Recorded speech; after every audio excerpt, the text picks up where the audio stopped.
science has come so far along in the last 10 years. I think it's probably the biggest jump in cetacean science in our history has ever had.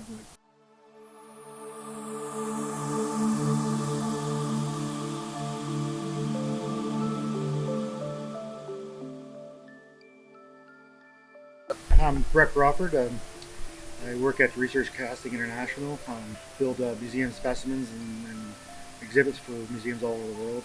I'm currently working on some projects for Yale University and another Canadian institute for this blue whale we're sitting beside right here. My uncle works at the Royal Ontario Museum, and my current boss, Peter May, who is the owner of Research Casting, worked at the Royal Ontario Museum as well. And I was 16. They took me out in the field with them to collect fossil during their spring excavation on Williston Lake in British Columbia, and actually and I guess I impressed him. And when I was in my early 20s, I just got a call out of the blue and asked if I wanted the job, and I was in transition, so I said, yeah, I'd take the job. And then that was in 1996, and here we are. I've been a part of about 8 whale collections, or maybe more, and we get better and better at it as we go. Our process is the sheer size of the blue whales is one thing. It's getting through all the material, and there's some very very specific bones that are sort of floating in there. Like there's actually a ilium, which is like the remnants of the whale's legs.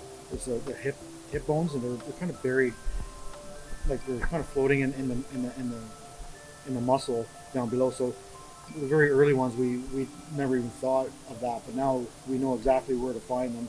Once we get to a certain vertebra in the column, we know where to start finding some of these whale pieces. Blue whale's a 100-ton animal, so there's a lot of waste that has to be trucked out of there. So the struggle is just the size, sheer size, like you see some of these ribs that are beside us, like when everything's slimy, they're greasy and oily, and you're working with big knives, so you got to be very careful.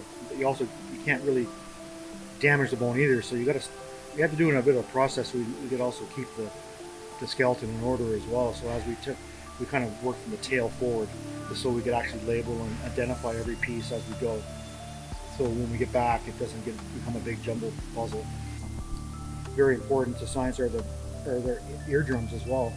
So we always make sure we collect those, because there's a lot of DNA stuff that's really important. And some of the earwax, it goes a long way to show how the whale lived, and they study it, and they kind of build a bit of a timeline of how that whale lived.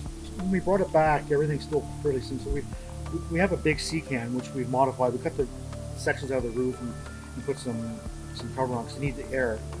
And then we put a layer of manure on the bottom, mixed in with a bit of wood chips, and we kind of place layers of the bone, and we map as we go, and we kind of just build up in layers and cover it completely with the manure.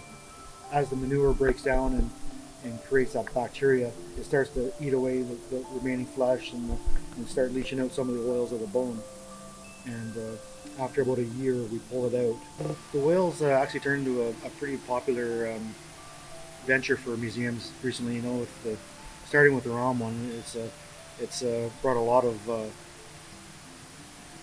good for science out of the tragic deaths of these whales. It was just showing the world how important these creatures are, and I think that changed me a lot as a builder too. You start to realize the work you're doing is going a long way to help science for the future for these cetaceans.